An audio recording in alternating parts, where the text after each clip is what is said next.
sumasampalataya kay Kristo, pati ang kapangyarihan ng salita. Dahil kung ipagpapatunay ng Diyos sa iyo, hanggat naririnig mo ang warning niya, mamamatapos ka sa hindi siya. For example, tamang repeat, lalong-lalo.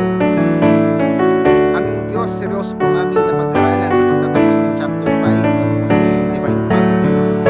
Nawa o Diyos ang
Yayahan po ang lahat na pumasok na at magsisimula na po ang ating morning service. Muli, wini-welcome po natin ang bawat isa sa morning service ng Perseverance Reformed Baptist Church ngayong umagang ito. At meron lamang po tayong kaunting paalala bago po tayo magsimula.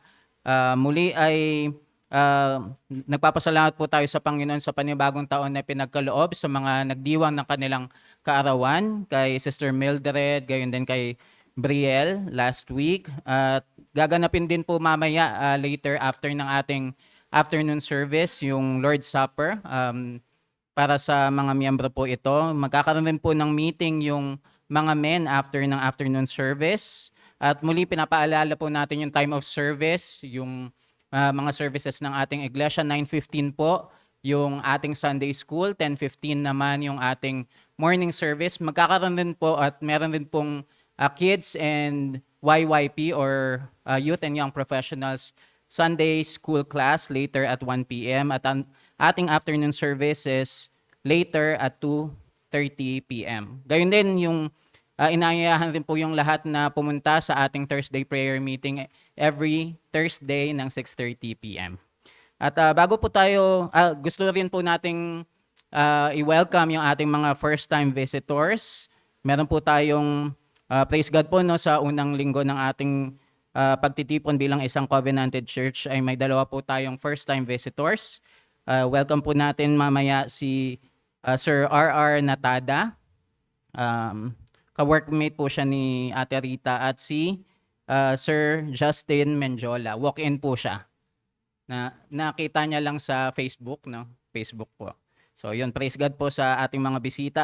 At samahan niyo po ako saglit sa 2 Peter 3:18 bilang ating call to worship. Ang sabi po sa 2 Peter 3:18, and we read, "But grow in the grace and knowledge of our Lord and Savior Jesus Christ. To Him be the glory both now and to the day of eternity. Amen." So, isa po itong panawagan to hear and now worship. And yes, heaven will be wonderful. And yes, those who are redeemed by Christ will praise Him forever sa kalangitan. Pero isa po itong paalala sa atin as we start our worship. We are called to worship Him now and forever. Inyayahan po ang lahat na tumayo para po sa ating opening hymn. Kantahin po natin ang The Banner of the Cross.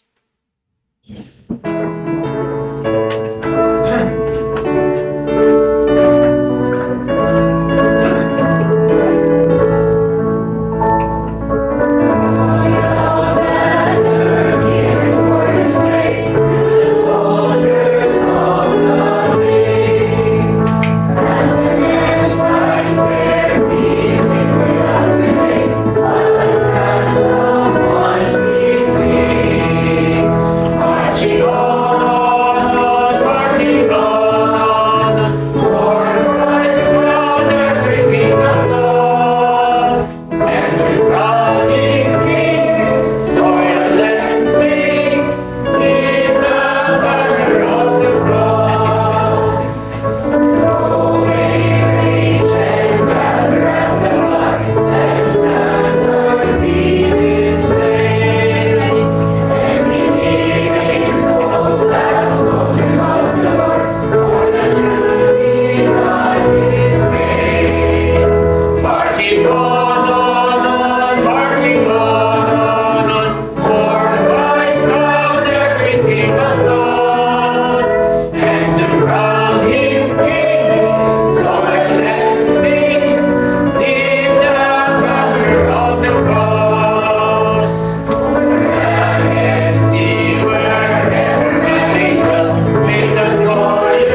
Manalangin po tayo.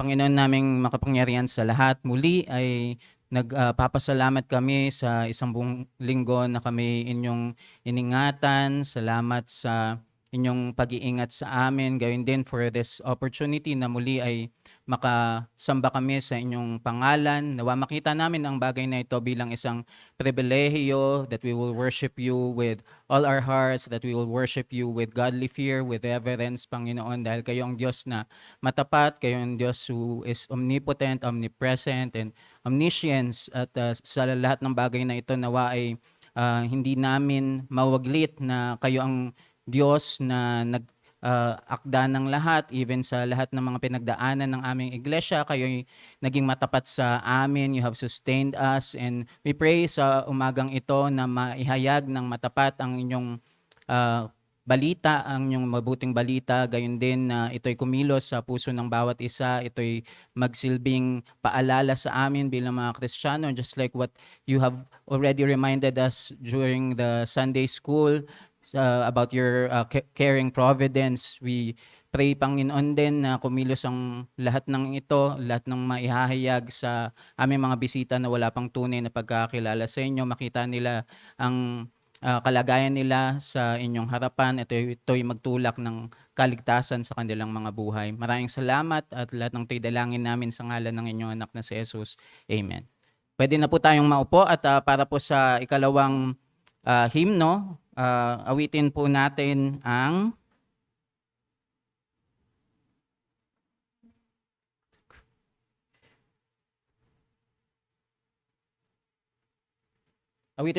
Send the Light.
Okay, magandang umaga po sa ating lahat. Dako na po tayo sa ating pagbabasa ng banal na kasulatan.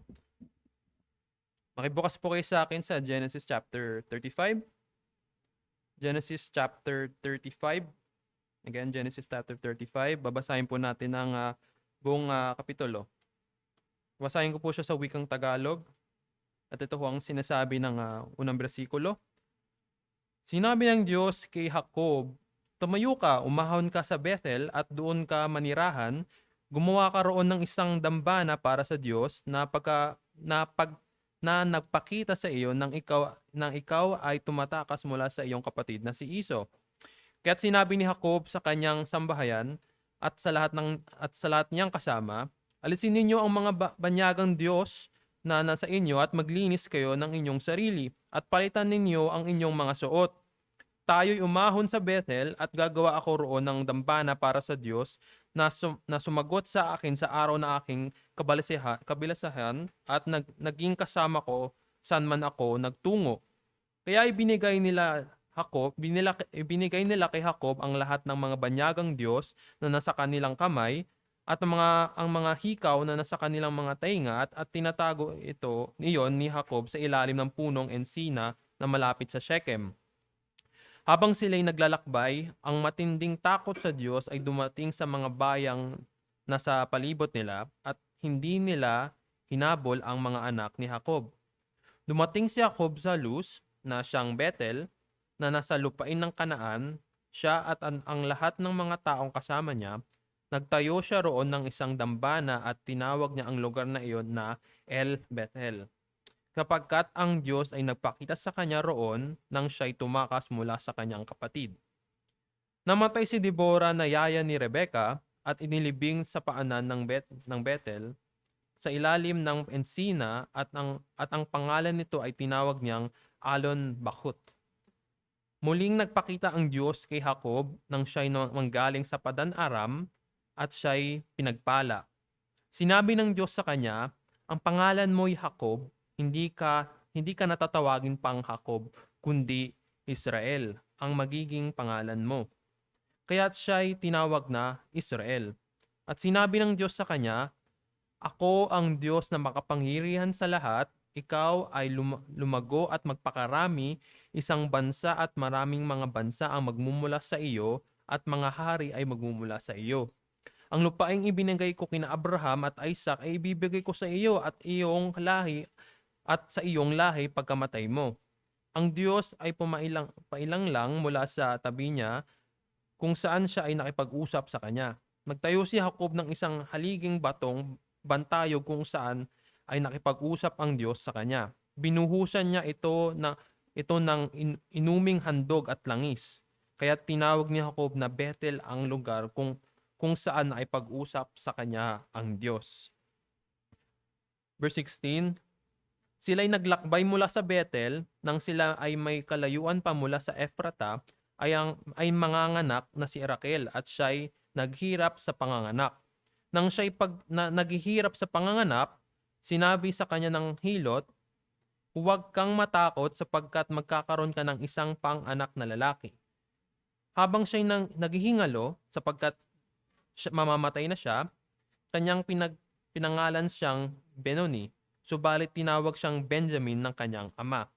Kaya't namatay si Raquel at inilibing sa daang patungo sa Ephrata na siyang Bethlehem. Nagtayo si Jacob ng isang haligi sa ibabaw ng kanyang libingan na siyang haligi ng libingan ni Raquel hanggang ngayon. Naglakbay pa si Israel at itinayo ang kanyang tolda sa dako paroon ng Tore ng Eder. Verse 22, samantalang nanirahan si Israel sa lupaing iyon, si Ruben ay humayo at sumiping kay Bilha na asawang lingkod ng kanyang ama, at ito'y nabalitaan ni Israel. 12 nga ang anak na lalaki ni Jacob.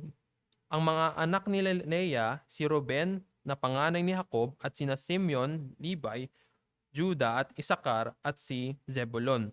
Ang mga anak ni Raquel, sina Jose at si Benjamin, at ang mga anak ni Bilha na alila ni Raquel, sina Dan at Neftali, at ang mga anak ni Zilpa na alilang babae ni Leah, sina Gad at Aser. Ito ang mga anak ni Jacob na ipinanganak sa kanya sa Padam Aram.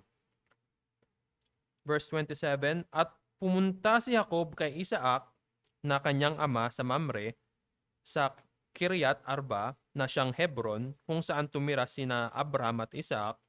Ang mga naging araw ni Isaac ay 180 taon. Nalagot ang hininga ni Isaac at namatay at siya'y naging kasama ng kanyang bayan. Matanda na at puspos ng mga araw. Inilibing siya ng kanyang mga anak na sina Iso at Jacob. Salamat sa pagbabasa ng salita ng Diyos. Lagi po natin ating pastor.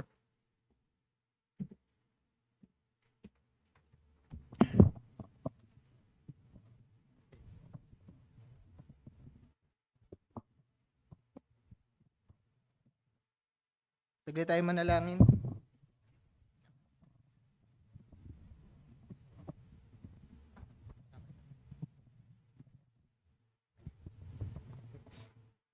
Let's pray. Aming Diyos, nagpapasalamat po kami sa mga leksyon na aming nabasa mula sa Genesis chapter 35 kung paano nyo po na tinatag muli ang inyong mga tao ngayon under the new name na Israel. Salamat o Diyos sa katapatan nyo sa mga tao na nagtitiwala sa inyo.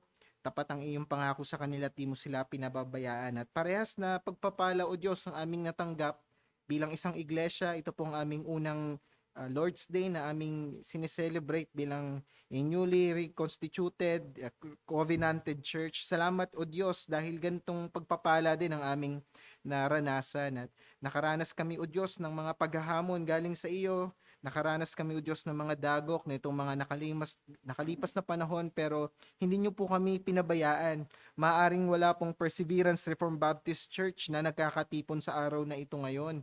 Pero narito kami o Diyos nakatindig, sama-samang lumalapit sa iyo ng may pagsasamba. Hindi ito dahil mahuhusay kami, hindi dahil matiising kami, hindi dahil mahusay ang aming liderato, hindi ito dahil sa anumang bagay na galing sa sino man sa amin o Diyos.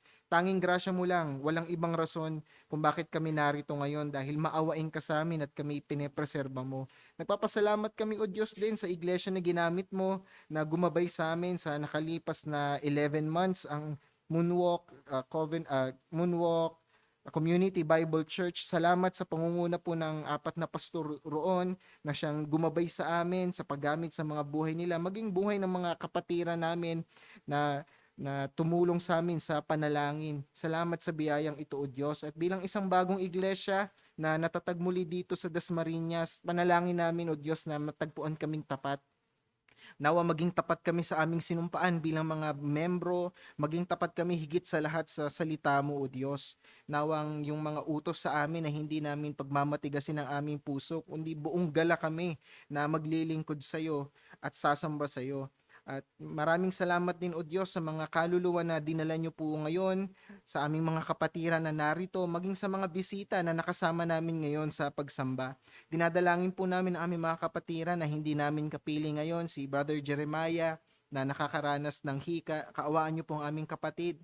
Nawa ibsan niyo po ang kanyang nararamdaman at tulungan niyo rin po si Sis Bridget sa pag-aalaga po sa kanya. Maging ang aming mga kapatiran na nakaranas ng sakit nito mga nakaraan, sila Brother Bar and si Sister Jen na nagpa-check up. Nawa o Diyos ay naging maayos ang resulta ng mga ng CT scan at iba pang mga lab test na kanilang dinaanan. Nawa o Diyos maging maayos ang kalusugan ng aming mga kapatid at pinapanalangin din namin o Diyos ang nangyayaring kaguluhan sa Middle East. May mga kapatiran kami na may mga kamag-anak roon at may mga kaibigan roon katulad nila Sister Hannah at nila Sister Lai. Maging ang mga dati naming kasama, Panginoon, na si Sis Aiza at si Brother David Dawal. Ingatan niyo po sila, ilayo niyo po nawa sila sa kapahamakan. Nawa, Panginoon, ay maging maayos ang anumang gulo sa lugar na ito nang sa ganun ay maprotektahan mo ang mga tao mo sa bansa na iyon. Nagpapasalamat din kami o Diyos sa pagpapala na aming natanggap sa buhay ni Sis Ara ay ni Bro EJ na binagkalooban niyo po Panginoon ng panibagong anak, ng pangalawa po nilang magiging anak. Salamat sa pagpapala na ito.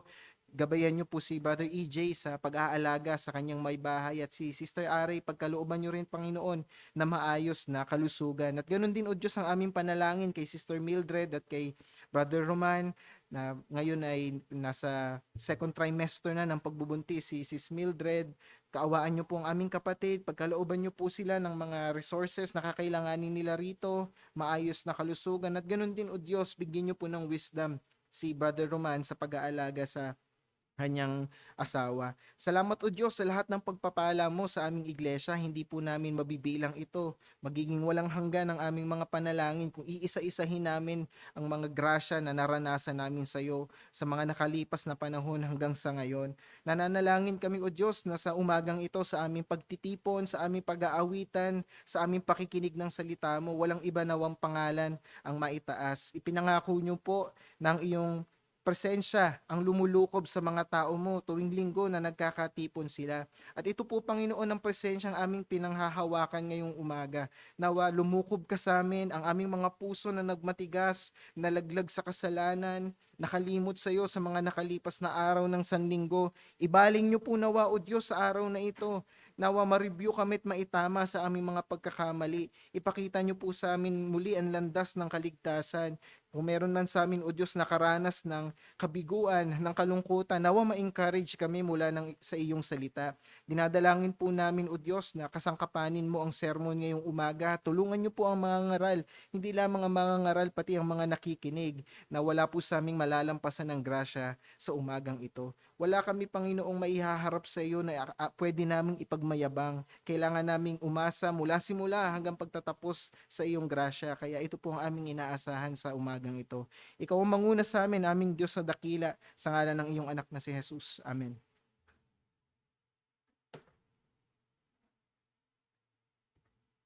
Inaanyayahan po ulit ang lahat na tumayo para po sa ating offertory hymn.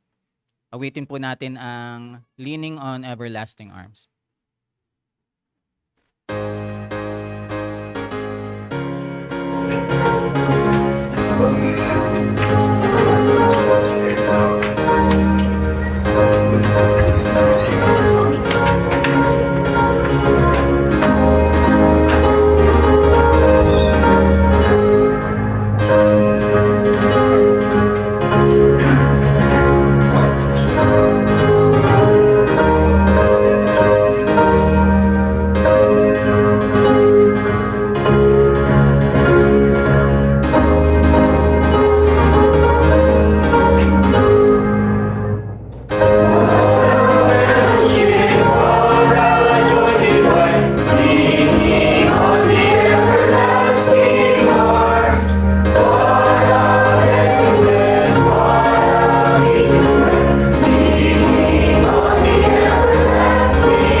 Let's pray. Our high and lofty Lord, salamat sa mga kaloob na kalap. We thank you, Panginoon, dahil kayo ang Diyos na nagpo-provide sa lahat ng aming mga pangangailangan, whether it be physical or spiritual. At nawa, Panginoon, lahat ng nalikom, Panginoon, ay magamit sa advancement ng inyong kingdom. Mapaalalahanan din po kami na wala po kaming maipagmamalaki sa inyong harapan. Lahat ng bagay na mayroon po kami ay galing sa inyo. And may you work in our hearts so that we will be cheerful givers. And we also pray sa pangangaral ng inyong salita ngayong umagang ito na ito'y matapat na maihayag. Gamitin niyo po yung aming pastor upang maihayag ng matapat at may kababaang loob ang mensahe ngayong umagang ito. Gayon din na kumilos ito sa aming mga buhay. May it also be applied sa pang-araw-araw naming paglakad bilang isang Kristiyano. Gayon din na magligtas po kayo sa aming kalagitnaan. Lahat ng to'y dalangin namin sa ngalan ng inyong anak na si Jesus. Amen. Let's call Pastor Jay.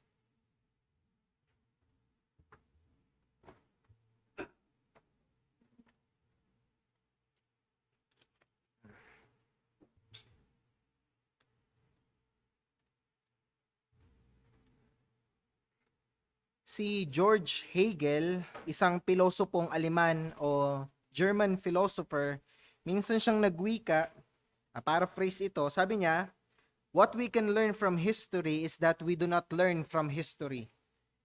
Hindi naman niya ibig ipakahulugan ito sa isang pesimistang kuro-kuro.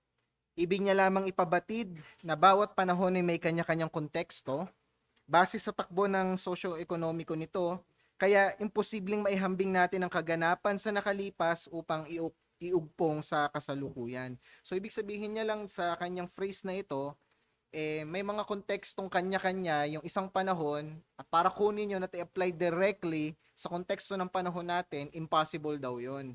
Kaya sinabi niya, what we can learn from history is that we do not learn from history. Pero over the years, nawala sa konteksto yung punto nito ni George Hegel at ang naging ibig sabihin na nito ang mga tao hindi natututo sa nakalipas, 'di ba? Kaya may kasabihan, those who don't know history, those who are ignorant of history are bound to repeat it. At although not take out of context na yan, nananatili pa rin totoo yung statement na yan although taken out of context. Lalong-lalo pag in-apply natin sa pag-aaralan natin ngayon. Dahil tila ba, ang tanging natutunan natin sa kasaysayan ay hindi tayo natututo sa kasaysayan. Parang kasing ganyan yung naging slogan ng bayan ng Israel Dahil wala silang paawat, pabalik-balik sila sa mga kasalanan na sinuka na nila. Kaya inaanyayahan ko kayong makibuklat ng inyong mga Biblia sa Aklat ng Mga Hukom, Kabanata 10, talata 6 hanggang 17. Judges chapter 10 verses 6 to 17. Pangunahan ko ang pagbasa ng salita ng Panginoon, Aklat ng Mga Hukom, Kabanata 10, talata 6 hanggang 18 pala, hindi 17, 18 verse 18.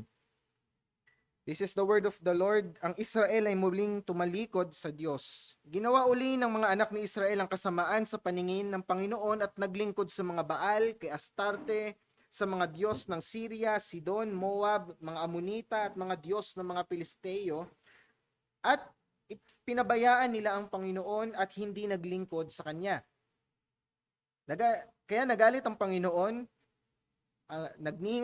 ang galit ng Panginoon ay nagningas laban sa Israel at Kanyang ipinagbili sila sa kamay ng mga Pilisteo at ng mga anak ni Amon.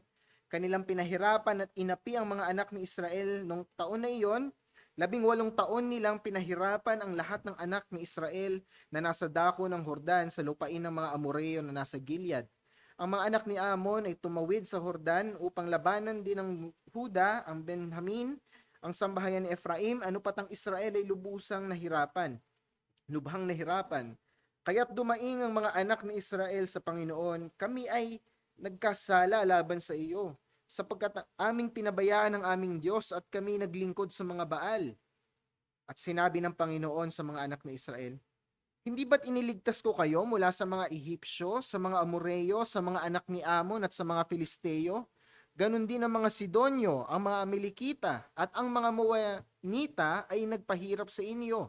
Kayo'y dumaing sa akin at iniligtas ko kayo sa kanilang mga kamay.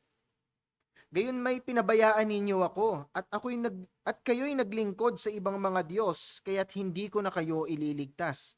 Humayo kayo at dumaing sa mga Diyos na inyong pinili. Hayaang iligtas nila kayo sa panahon ng inyong kapighatian. At sinabi ng mga anak ni Israel sa Panginoon, kami ay nagkasala. Gawin mo sa amin ang anumang gusto mo at iligtas mo lamang kami sa araw na ito. Kaya't kanilang inalis ang kanilang mga ibang Diyos at naglingkod sa Panginoon at ang kanyang kaluluwa ay nagdalamhati dahil sa kapighatian ng Israel. Pagkatapos ang mga anak ni Ammon ay nagtipon at nagkampo sa Gilead at ang anak ni Israel ay nagtipon at nagkampo sa Mizpah. Ang taong bayan at ang mga pinuno sa Gilead ay nag-usap, sino ang lalaking magpapasimulang lumaban sa mga anak ni Ammon? Siya'y magiging pinuno sa lahat ng taga-Gilead. Saglit po tayong manalangin. Aming Diyos, muli kaming haharap sa salita mo. Kami mahihina at mangmang sa aming sarili. Wala kami ibang inaasahan kundi grasya mo. Kaya ituro niyo po nawa sa amin, O Diyos, ang mga bagay mula sa iyong salita. Sa iyo kami umaasa sa ngalan ng iyong anak na si Jesus. Amen. Kung naaalala po ninyo, sa huli nating pag-aaral mula dito sa chapter 10 ng Book of Judges, pinag-aralan natin yung buhay ng 6th and 7th na judge. So meron na tayong 7 na napag-aralan. Othniel, Ehud, Shamgar, Deborah, Gideon. Yung last 2 na pinag-aralan natin, si Tola, tsaka si Jair. Di ba napakamasalimuot nung nangyari sa Israel nung naghari si Abimelech? Tapos namatay si Abimelech. Then sabi ko sa inyo, makakahinga tayo saglit kasi maganda yung storya na papasok yung buhay ni Tola na pang-anim na judge, tapos si Jair yung pang-7 na judge. Pero sabi ko, maiksing hininga lang yung magagawa natin kasi babalik na naman sa gulo after 5 verses. So ito nga yung nangyari, nakita natin si Tola, isang hukom na markado ng karunungan, mababang loob, simple lang siya. At ganun din si Jair, nung namatay si Tola, binangon ng Diyos si Jair bilang hukom ng Israel. Si Jair, mayamang tao, maunlad.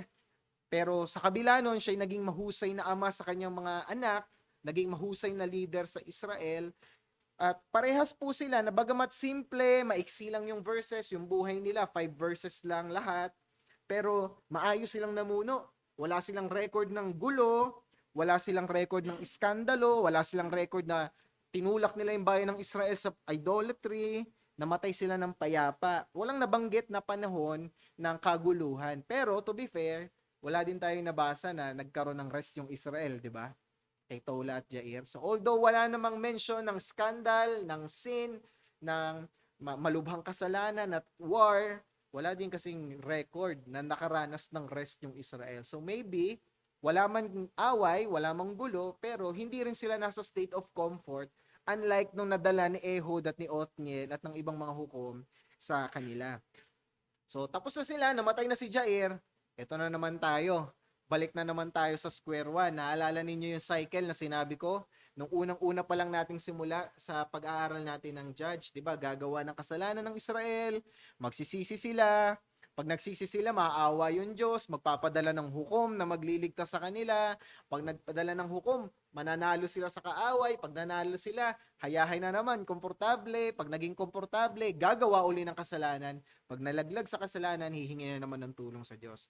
O eto na, okay na naman, maayos na naman yung kalagayan nila mula nung namatay si Jair, eto na naman tayo. Kaya pagdating natin ng verse 6, sabi dito, Step 1, ang mga Israelita ay gumawa uli ng kasamaan sa paningin ni Yahweh.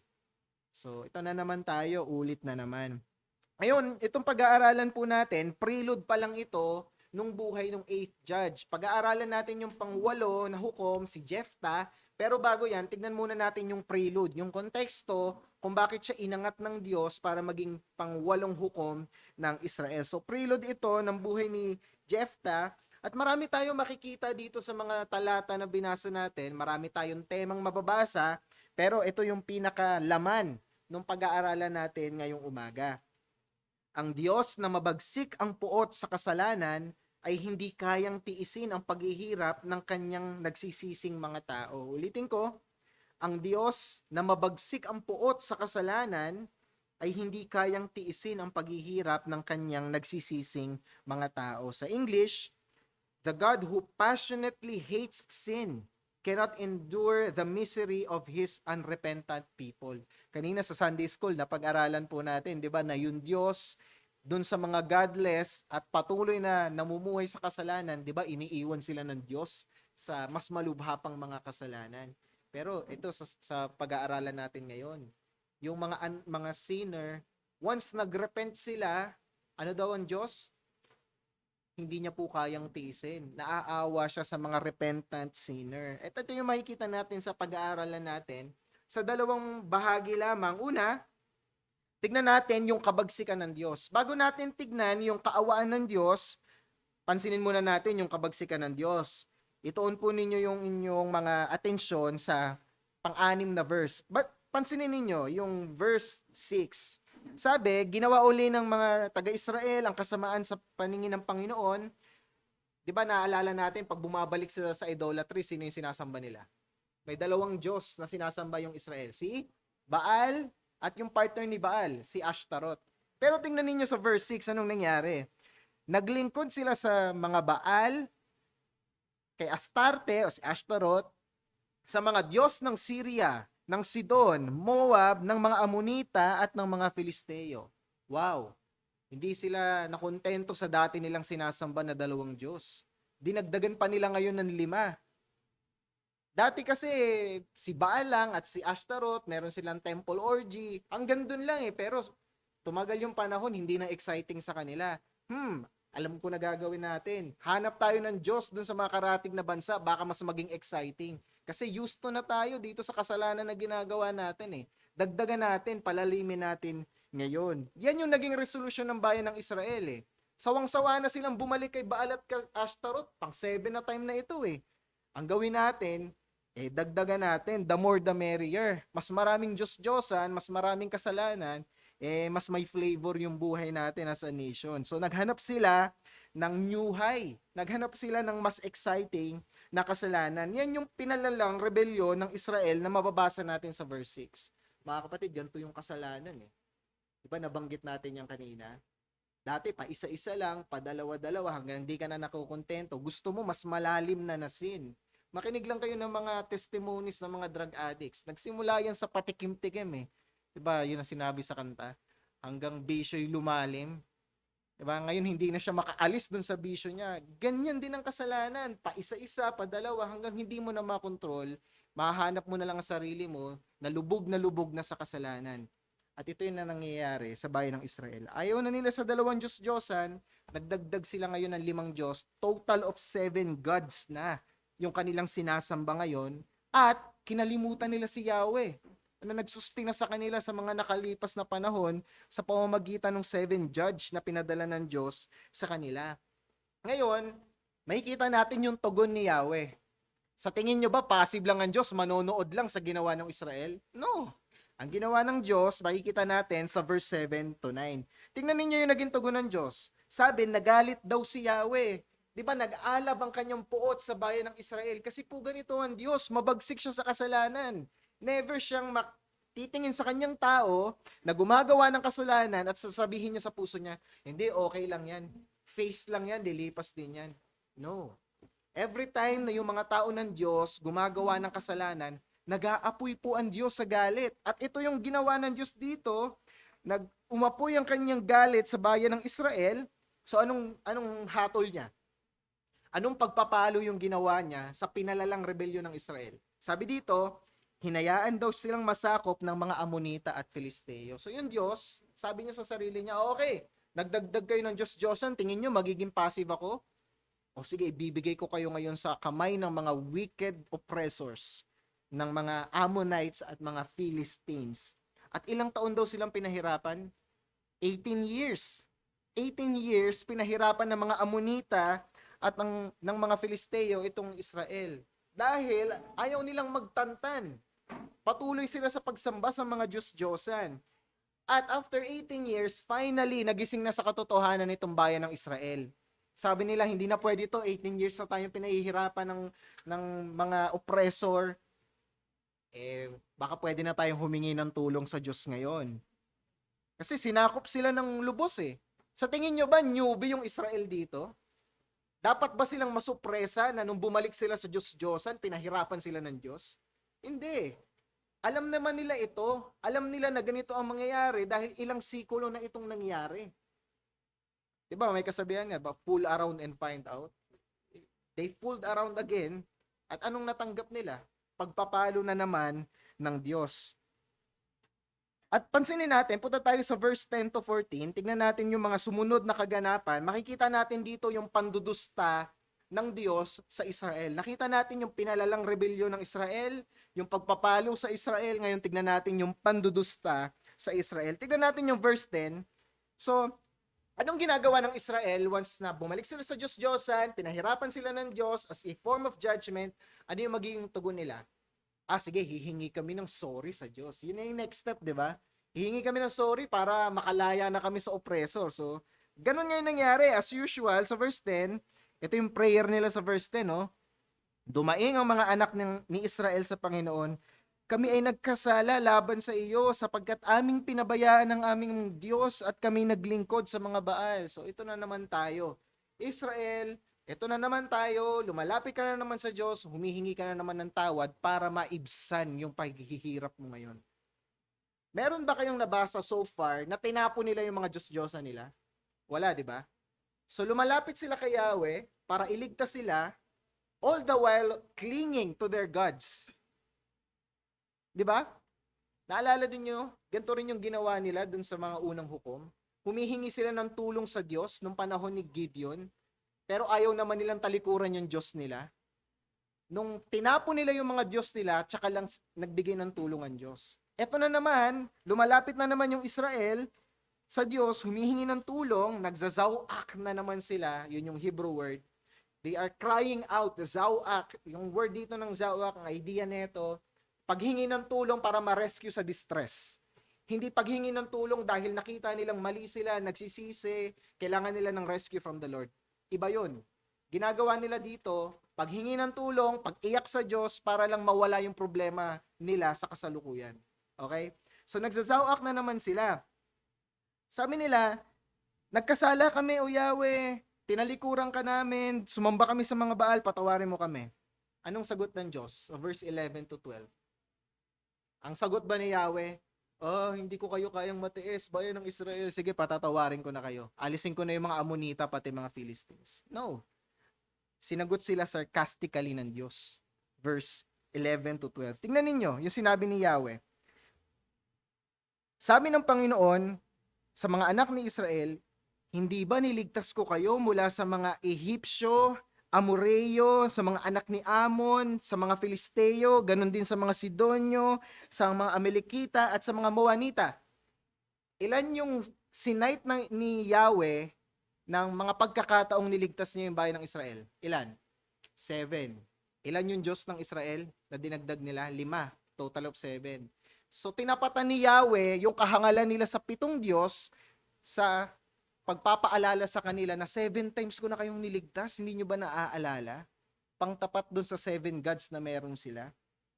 So, yun yung naging tugon ni Yahweh. Tinapatan yung 7 Diyos-Diyosan nila. Alam nyo mga kapatid, kayang-kaya naman silang iligtas ng Diyos, isang sabi lang nila. Pero hindi pumayag ang Diyos na iligtas sila basta-basta. Verse 12, tingnan natin. Verse 13 rather. So sabi ni Yahweh, niligtas ko kayo 7 times sa iba't ibang mga pagkakataon na ito. Verse 13, gayon may pinabayaan ninyo ako. Iniwan daw nila si Yahweh. Naalala nyo si Cain? Diba? Nung kanyang pinatay ang kanyang kapatid, anong sinabi dun sa Genesis? Iniwan niya si Yahweh and went east of Eden. Diba yun yung description kay Cain? He left Yahweh. At ito din yung sinabi ni Yahweh sa kanila, iniwan ninyo ako. Pinabayaan ninyo ako at kayo'y naglingkod sa ibang mga Diyos. Ako sa kabila ng grasya ng Diyos sa kanila sa pagliligtas, bumalik pa rin sila sa idolatria. Ito yung resolution ni Yahweh. Kaya't hindi ko na kayo ililigtas. Akala nila ganun lang kadali eh. Akala nila pag humingi sila ng tulong sa Diyos, automatic, maawain ng Diyos. Gracious yan, patatawarin tayo, ililigtas tayo niyan. Pero anong sabi ni Yahweh? Huwag kayong umasa. Hindi ko na kayo ililigtas. Yan ang tugon ni Yahweh sa kanila. Tignan ninyo yung sarcastic na sagot ni Yahweh sa verse 14. May imagine nyo bang sasagot ng ganito si Yahweh? Diba, ang idea natin kay Yahweh sa ating Diyos ay banal, hindi niya tayo sasarkastikin. Pero tignan nyo yung verse 14. Dahil nga nag-uuma po yung galit ng Diyos sa Israel, Sabi sa verse 14, sabi ni Yahweh, humayo kayo at dumaing kayo sa mga Diyos na inyong pinili. Hayaang iligtas nila kayo sa panahon ng inyong kapighatian. So sabi ni Yahweh, total pinabayaan ninyo ako, punta kayo doon sa 7 gods nyo, humingi kayo ng tulong doon. Good luck sa inyo kung tutulungan kayo ng mga yan. Di ba hindi ako ang pinili ninyo? Sila ang pinaglingkuran ninyo. Doon kayo humingi ng saklolo. Tignan natin kung maligtas kayo niyan mula sa mga Amonita at Filisteo. May imagine ba natin na sasagot si Yahweh ng ganito sa kanyang mga tao? Sarkastiko. Naalala ba ninyo si Prophet Elijah dun sa battle at Mount Carmel? Di ba yung kalaban niya yung mga propeta nila Baal? Maghapong sumisigaw yung mga propeta nila Baal, sinugatan pa yung mga katawan nila para lang paapuyin yung handog. Anong sinabi ni Elijah nung naghapon na? Kasi maghapon na silang sumisigaw eh. Sabi ni Elijah, lakasan nyo pa yung sigaw ninyo. Baka tulog yung Diyos ninyo. O kaya baka nasa CR dumudumi. O baka may pinuntahan, baka busy. Sumigaw pa kayo, baka di niya kayo naririnig. Di ba yan din yung naging language ni Elijah? Parang ganito yung sagot sa kanila ni Yahweh. Lakasan ba ninyo? Sugatan ninyo yung sarili ninyo. Baka yung 7 gods ninyo, nasa CR dumudumi. O baka busy, may pinuntahan. Pero doon sa 1 Kings chapter 18, doon sa battle at Mount Carmel, di ba isang tawag lang ni Prophet Elijah, bumaba ang apoy mula sa langit at sinunog ang handog. Napatunayan kung sino ang tunay na Diyos. So nakita natin, na yung galit ng Diyos nagbunsod sa kanya na maging mabagsik sa bayan ng Israel para maintindihan nila kung gaano siya napupuot sa kasalanan. Kaya ang punto natin, mga kapatid, hindi po natin pwedeng utuin ng Diyos kagaya ng bayan ng Israel na isang sabi lang natin, total, laba ko niya ng Diyos na yan, gagawin niya yan para sa akin. Hindi po natin mauuto ang Diyos. Matakot tayo dahil mabagsik ang Diyos sa kasalanan. Dadating ang punto na kagaya ng bayan ng Israel, papababayaan ka na niya. Hindi na siya tutugon sa mga daing mo sa awa. Hindi ka na niya lilingapin ng may grasya. Bakit? Kasi paulit-ulit ka sa kasalanan mo eh. Hinihingi mo ng tawad, yet balik ka naman ng balik. Hindi ka ba natatakot na mapatid ang grasya ng Diyos sa iyo? Kagaya ng naranasan ng bayan ng Israel. Kagaya din yan ng pinag-aralan natin kanina sa ating confession of faith. Hindi only ang mercy ng Diyos. Mapapatid yan kung inaabuso natin. Ito na naman ang bayan ng Israel, bumalik sa idolatry. Anong nangyari? Napatid ang grasya ng Diyos sa kanila. Sinabi ni Yahweh, hindi ko na kayo lilingapin. Doon kayo humingi ng tulong sa mga Diyos-Diyosan ninyo. Kaya nawa seryosohin natin ito, mga kapatid. Kung magpapatuloy tayo sa paglakad sa kasalanan, mapapatid ang grasya ng Diyos. At ayaw natin na yung mga salitang narinig ng bayan ng Israel, sambitin ni Yahweh sa atin. Pag humingi tayo ng tawad at tulong sa Kanya, sabihin sa atin ni Yahweh, ay ayoko na. Hindi na kita lilingapin. Humingi ka ng tulong dyan sa kasalanan na minamahal mo. Humingi ka ng tulong dyan sa Diyos-Diyosan na inaalagaan mo. Ayaw nating mangyari po iyon. Sabi ni Dr. Dale Ralph Davis, siya yung main resource ko sa study na ito, sa kanyang book na So Great a Salvation. Sinabi niya, the theology of bomb shelter religion teaches that, of course, God will help you in your need, that He is helpfully enough, incredibly naive, and hopelessly soft. He's like a great warm vending machine in the sky, into which you need only drop a token or two of repentance before He spits out the relief you currently crave. It's as though religion is a great game. You only need to know a few rules. And Yahweh is a great God if you happen to need Him and want to use Him.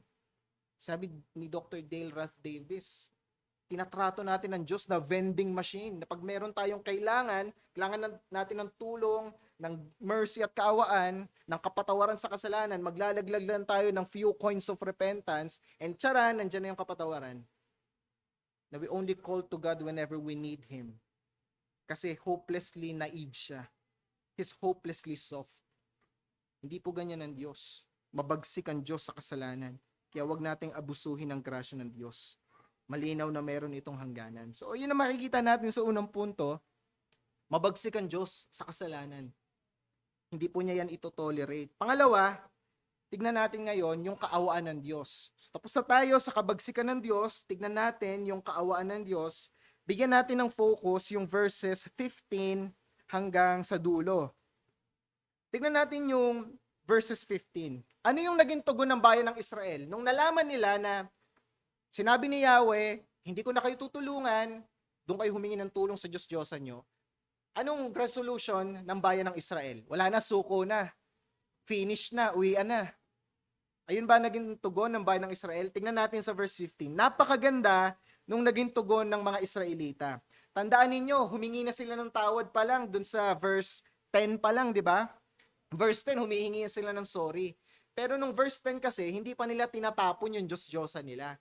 So anong ginawa nila sa verse 15? Tinalikuran po nila ito. Kaya pansinin natin, sabi nila sa verse 15, kami ay nagkasala. So sumagot sila kay Yahweh. After sabihin ni Yahweh yon na hindi na sila lilingapin, sumagot sila sa verse 15, sabi nila, kami ay nagkasala.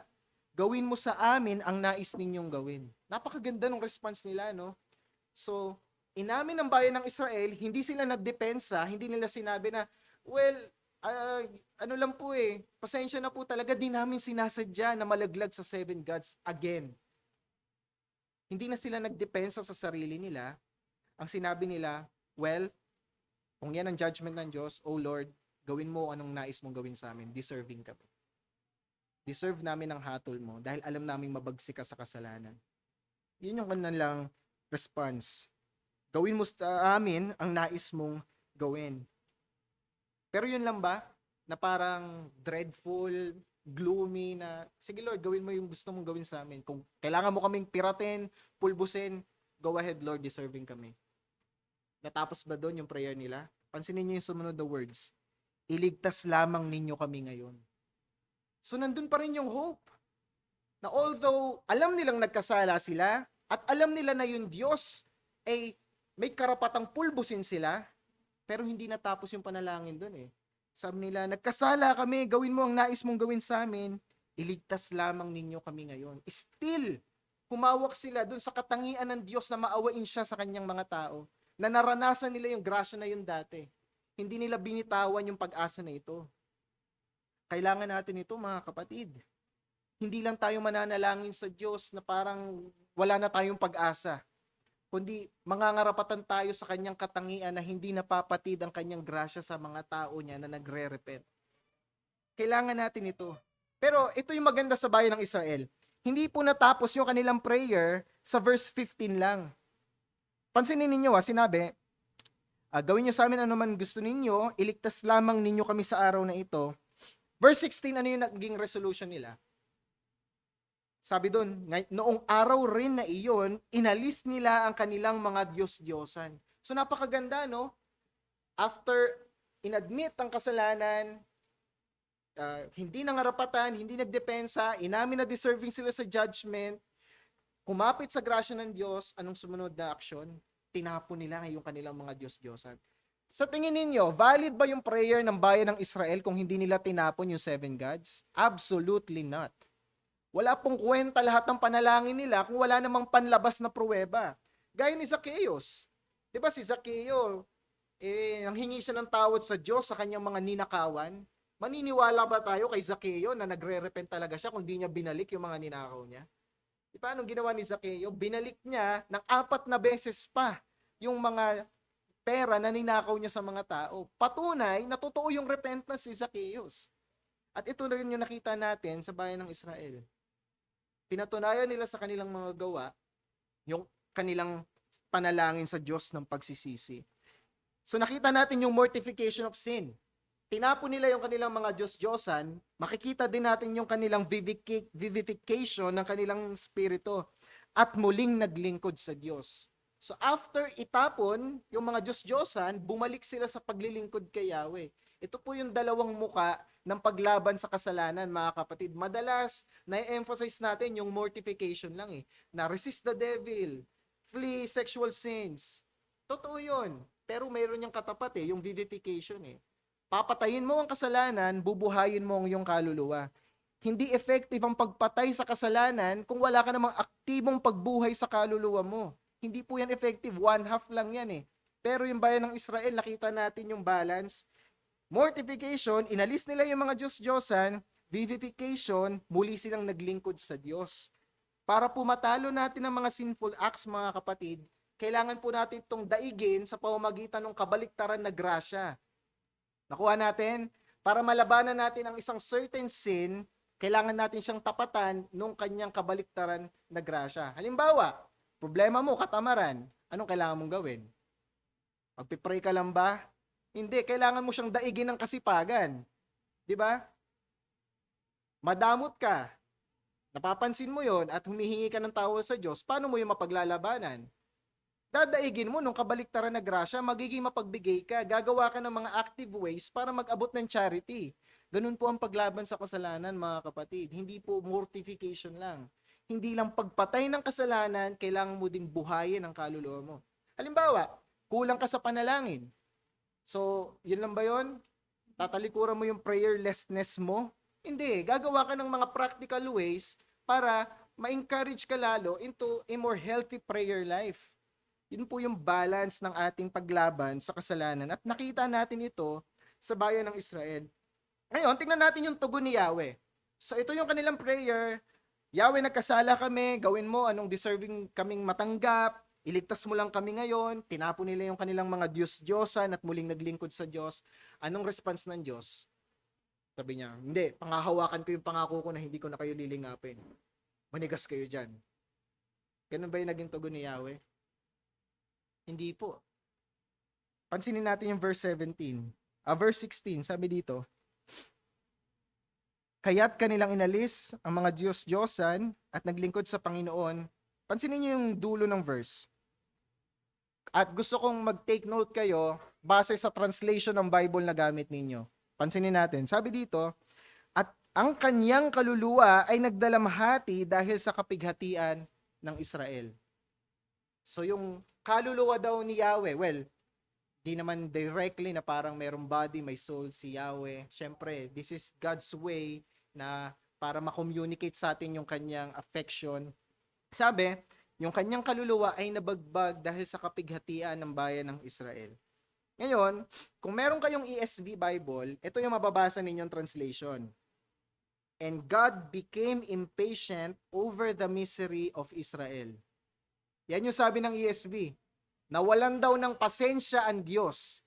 God became impatient over the misery of Israel. So, according sa ESV, nung nanalangin ng Israel ng ganito, ang tugon ni Yahweh, nawalan siya ng pasensya, na hindi niya pa rin pinatawad, pinanghawakan niya na hindi niya nalilingapin yung bayan ng Israel. Now, is that a faithful translation ng text? Tignan natin. Sabi kasi ng NASB, God could bear the misery of Israel no longer. So magkaiba naman. Yung ESV, He became impatient over the misery of Israel. Yung NASB, He could bear the misery of Israel no longer. Hindi niya na daw matiis yung paghihirap ng bayan ng Israel. So ano yung tamang understanding sa text? Anong response ng Diyos sa kanilang panalangin? Ang response ba ng Diyos na nawalan siya ng pasensya sa bayan ng Israel, ayaw niya nang lingapin kahit nagre-repent na, or mag-stick tayo dun sa translation ng NASB na sinabi ng NASB na hindi niya na maatim, hindi niya na matiis yung misery ng bayan ng Israel. Na parang ama na hindi niya na kayang tignan yung anak niya na nahihirapan, aawa siya ng lubos. So saan? Sabi din naman ng NLT, He was grieved by their misery. Nabagbag ang loob. Sabi ng New King James Version and KJV, his soul could no longer endure the misery of Israel. Mga kapatid, saan dito yung tamang translation? Based sa flow ng narrative. Malinaw na ang pinapakita dito ay yung sinasabi ng NASB. That God could bear the misery of Israel no longer. Na parang ama, na nakita niyang nagsisisi ang kanyang anak, tinalikuran ng kanyang mga kasalanan at humihingi ng tulong, saklolohan siya ngayon. Anong tugon ng Diyos? Hindi siya cold-hearted, hindi siya impatient. Ang naramdaman niya, nabagbag ang damdamin niya, hindi niya na kayang matiis na makita pa ni isang araw na mahirapan ng mga tao. Ito yung naging action ng Diyos. God was moved with compassion for His people. So napakaganda, no? Verse 18, ang taong bayan at ang mga pinuno ng Gilead ay nag-usap, sino ang lalaki magpapasimulang lumaban sa mga anak ni Amon? Siya'y magiging pinuno sa lahat ng mga taga-Gilead. After ng verse na ito, mga kapatid, pagdating natin ng chapter 11, may kita natin yung tugon ng Diyos sa kanyang awa. Nagtaas siya, nag-angat siya ng isang lalaki na magliligtas sa kanila mula sa mga Amonita at Filisteo sa pagkatao ng ikawalong hukom na si Jephthah. So nakita natin yung compassion ng Diyos sa repentant people of Israel. So ang punto natin, mga kapatid, although ang Diyos ay mabagsik siya sa kasalanan at dapat tayong matakot, namumuhi siya dyan at pupulbusin niya ang sino mang namumuhay dito nang walang kawasan, sana makita din natin, mga kapatid, na hindi po kayang tanggihan ng Diyos ang pagsisisi ng kanyang mga tao. Hindi niya po tatalikuran ito. Nakita natin ito sa salaysay na ang Diyos ay hindi kayang tanggihan ang pusong bagbag. Ito rin ang sinabi ni David sa kanyang salmo sa mga awit, Kabanata 51, talata 17 rather. Psalm 51 verse 17, sinabi ni David, isang bagbag at may pagsisising puso, O Diyos, ay hindi mo wawalang kabuluhan. A broken and a contrite heart, hindi daw tatanggihan ng Diyos. The Lord will not turn away. So kung bagbag, basag ang ating puso sa harapan ng Diyos, regardless kung anong kasalanan naman ang ating ginawa, hindi pala ito kayang tanggihan ng Diyos. Hindi niya pala kayang ipikit ang mata niya, takpan ng kanyang tenga na parang wala lang sa kanya yung mga pagsisisi ng tao niya. Kaya ano dapat maging tugon natin dyan? Anumang kasalanan ang nagawa natin sa nakalipas na linggo, o sa nakalipas na mga araw, o sa nakalipas na mga panahon, pag hinarap pala natin ito sa Diyos, hindi niya pala tatanggihan ang ating pagsisisi. Kung totoong bagbag ang ating damdamin rito. Ngayon, anong pumipigil sa atin na lumapit sa Diyos na may panghingi ng tawad sa mga kasalanan natin? Sa ating mga insufficiency sa ating Christian life, sa ating mga pagkukulang, sa ating coldness at pagtalikod, may iba sa atin siguro ay nagpakasasa talaga sa kahindik-hindik na kasalanan na hindi nga natin mabahagi sa iba. Pero ang Diyos pala, hindi niya ito tatanggihan kung lalapit tayo sa Kanya na may pagsisisi. Sabi ni Thomas Watson, God is more ready to receive us at the throne of grace than we are to come unto Him. Mas willing pa daw ang Diyos na pumunta sa krus ng Kalbaryo para mamatay sa kasalanan ng Kanyang mga tao, kaysa yung willingness nating lumapit sa Kanya para humingi ng tawad. Mas willing pa si Kristo mamatay. So therefore, wala tayong reason to come to God with a repentant heart. Kaya dapat tayong lumapit sa Diyos sa may bagbag na puso, knowing na hindi niya tayo tatanggihan. So nandun yung balanse ng ating pagkakilala sa Diyos. Na siya'y mabagsik na Diyos, galit sa kasalanan, pero He will never turn away His repentant people. So bilang konklusyon, mga kapatid, pansinin natin yung tension dito Sa hustisya ng Diyos, kanyang kabagsikan at yung kanyang pagmamahal, ang pag-ibig niya sa mga tao niya na humihingi ng tawad.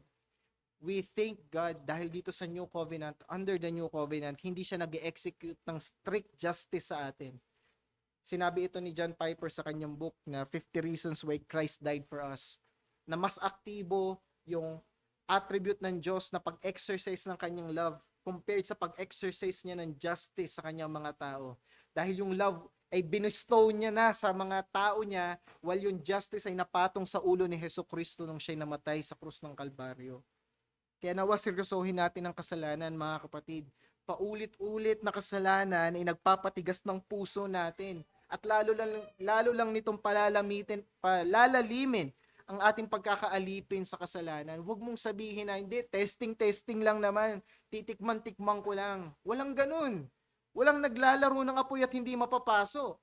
Diba may kasabihan yung mga matatanda na wala daw naglalaro ng kawaling uling yung puwetan at hindi iitim yung kamay mo. Huwag mong isipin na kaya mong makipaglaro kay Satanas. Dancing with the devil. Dealing with the devil na stage 1 lang ako. Ayoko ng stage 3, ayokong lumala yung kasalanan ko. Walang ganun. The moment na pasukin natin ang kasalanan at hindi tayo tatalikod agad, lalalim yan ng lalalim. Nawa maging babalayan sa atin na ang idolatria ay laging dumadami, laging lumalala. Hindi ito kailanman nananatiling isa lang. Hindi natin maaaring manipulahin ng Diyos. Na pwede tayong humingi ng sorry kahit na nasa plano naman natin na bukas gagawin uli natin. You can never mock God. Huwag mong itrato ang Diyos na parang vending machine kagaya ng binanggit ni Dr. Dale Ralph Davis. Na para lang mapatahimik mo yung konsensya mo ngayon, hindi ka sumbatan ng kaluluwa mo ngayon, hihingi ka ng tawad. Pero next week, balak mo namang bumalik uli doon, nandun pa rin yung pagnanasa mo. Please, hindi po ganyan ng Diyos. Hindi natin siya laruan. Nalalagay natin sa kamay natin, papaganahin lang natin kung kailan natin gusto. Ang tunay na pagsisisi, may pagpapasakop sa kanyang kalooban. Hindi ito nagtatakda ng kondisyon kailanman. Kailangan nating seryosohin ang bagay na ito patungkol sa Diyos. At hindi lang yon, seryosohin natin kung anong kinahinatnan ng kasalanan nang ito'y hinatulan ng Diyos. Gusto mo bang malaman kung gaano kagalit ang Diyos sa kasalanan? Kung gaano namumuhi, kung gaano kabagsik ang Diyos sa kasalanan? Na yung kanyang anak na si Hesus Kristo, meron siyang perpektong komunyon, perpektong pag-ibig, perpektong kapayapaan. Wala tayong ideya doon eh. Kasi wala naman tayong perpektong relasyon kanino man. Wala tayong idea doon. Pero ang Diyos Ama, meron siyang perpektong relasyon sa Diyos Anak. We cannot imagine kung paano tumatakbo yung relasyon na yun. Inter-Trinitarian love and peace na tumatakbo sa kanilang relasyon. Pero the moment na sinalo ni Jesus yung kasalanan, anong ginawa ng Diyos? Pinatay niya yung sarili niyang anak. Yes, you heard that right. God the Father killed His own Son, Jesus Christ. The moment na pinasa ni Jesus ang sin. Ganun siya kagalit sa kasalanan. Kahit mahal na mahal niya pa si Hesus Kristo, nung sinalo ni Jesus ang kasalanan ng sangkatauhan, anong ginawa niya? Pinatay niya si Jesus. Isaiah 53. It pleased the Lord to crush Christ. Naggalak ang Diyos Ama na namatay si Hesus Kristo, na pinatay niya si Hesus Kristo, alang-alang sa mga tao niya, nung sinalo ni Hesus Kristo ang mga kasalanan. Kaya paanong tayong mga tao na pinalaya na sa kasalanan, pinatawad na sa kasalanan, ay muling babalik roon? Kung yun mismo ang bagay na nagpapako sa ating tagapagligtas. It was sin that nailed Christ to the cross. And yet, babalik tayo doon.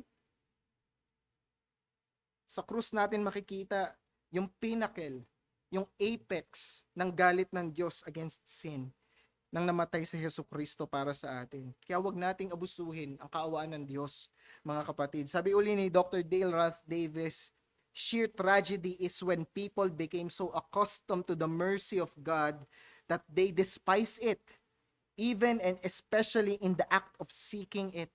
Kahit daw yung akto na paghanap ng mercy, kung inaabuso natin ng Diyos, this is a great tragedy para sa mga tao. Nung pinasa ni Jesus ang kasalanan, pinatay siya ng kanyang ama. Magpapatuloy ba tayo rito? Sabi uli ni Dr. Dale Ralph Davis, there is a difference between a prodigal who comes to his senses and returns home, and a whore who pleads for her husband's security only until she finds someone else to take her on. Magkaiba daw yung isang alibughang anak na tumatakbo sa kanyang ama, humihingi ng tawad na patawarin siya sa kanyang mga ginawang kasalanan, at isang babaeng bayaran na humihingi ng tawad sa kanyang asawa, nakalingain siya ng asawa niya ngayon kasi hindi pa siya makahanap ng customer sa kasalukuyan. Pero iiwan niya uli yung asawa niya pag nakahanap na uli siya ng lalaking babayad sa serbisyo niya. Saan tayo doon, mga kapatid? Maging maingat tayo doon sa latter. Huwag nating abusuhin ang grasya ng Diyos. Ganon din sa mga taong wala pa kay Hesus Kristo. Sa nabasa nating salaysay, matapos magsisi ng mga Israelita, anong ginawa ng Diyos Ama? Sa chapter 11, nagpadala siya ng hukom ng tagapagligtas nila mula sa kasalanan, mula sa pagpapahirap. Rather, si Jephthah, ang ikawalong hukom. Nakabinbin ang pag-abandona sa iyo ng Diyos kung hindi ka tatalikod sa iyong kasalanan. Nawa, kagaya ng Israelita, ipanalangin mo ang kanilang panalangin. Umamin ka sa iyong kasalanan, aminin mo na karapat-dapat kang tanggapin ang hatol ng Diyos, magsumamo ka na iligtas ka niya ngayon, at talikuran mo ang iyong mga kasalanan. Pero hindi kagaya ng Israel, hindi magbabangon ng Diyos ng hukom para sa iyo. Hindi niya babangunin si Jephthah para sa iyo kung gagawin mo yan. Ang babangon niya para sa iyo yung perpektong hukom. Ang hukom na pangwalang hanggan, si Hesus Kristo, na siyang nabayubay sa krus para sa kapatawaran ng mga makasalanan. At huwag mong isipin na lampas ka na sa pagkakasala mo. Lampas ka na sa grasya ng Diyos at hindi ka na niya kayang kalingain. Tapat ang awa ng Diyos na bukas sa palad mo ngayon. Tumugon ka ng may pagsisisi at pananampalataya. Manalangin tayo. Aming Diyos, salamat dahil nakita po namin sa iyong salita na ikay mabagsik sa kasalanan at hindi dapat itong makita sa amin. Tulungan mo kami, Panginoon, na iwaksi ang mga natitirang kasalanan ng aming laman. Tulungan mo kami, Panginoon, na wag mahalin ito at wag manatili rito. At nawa, O Diyos, sa mga taong wala pang pananampalataya sa iyo, nawa magdulot ito ng pagkatakot at itulak sila sa pagsisisi at pananampalataya sa iyong anak na si Jesucristo. Sa iyo namin pinagkakatiwala ang mga bunga ng mensaheng ito sa ngalan ng iyong anak na si Jesus. Amen.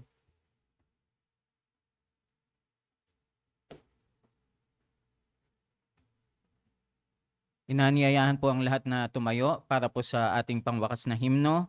Awitin po natin ang Come to the Savior, Make No Delay.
Manalangin po tayo.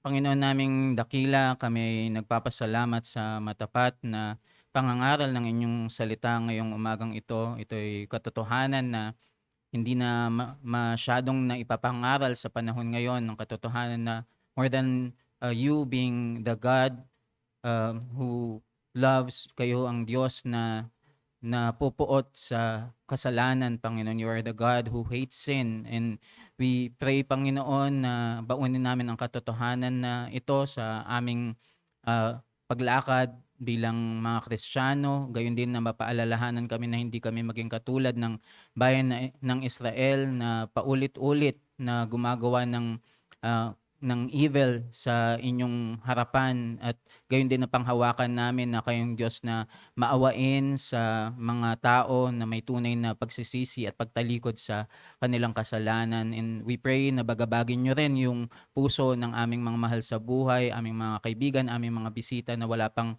tunay na pagkakilala sa inyo, na makita nila ang katotohanan that there is really judicial abandonment sa mga tao na walang pagsisisi sa kanilang kasalanan at paulit-ulit na ginagawa ang bagay na ito without true repentance, and may you move in their hearts na sila'y lumapit sa inyo at tingnan nila ang natapos na gawa ng aming Panginoong Hesukristo, at may it also bring forth sa amin mga Kristiyano ng tunay na paglakad at kabanalan sa aming mga buhay. We pray na kayo na po ang bahala sa mga natitirang gawain ngayong umagang ito. I-bless nyo rin po yung aming fellowship this coming lunchtime. Maraming salamat. Lahat ng to'y dalangin namin sa ngalan ng inyong anak na si Jesus. Amen. Magandang umaga po. Tapos na po ang ating morning service. At inaanyayahan po natin ang ating mga bisita to join us sa lunch fellowship. Balik po tayo mamaya sa ating afternoon service. Maraming salamat po.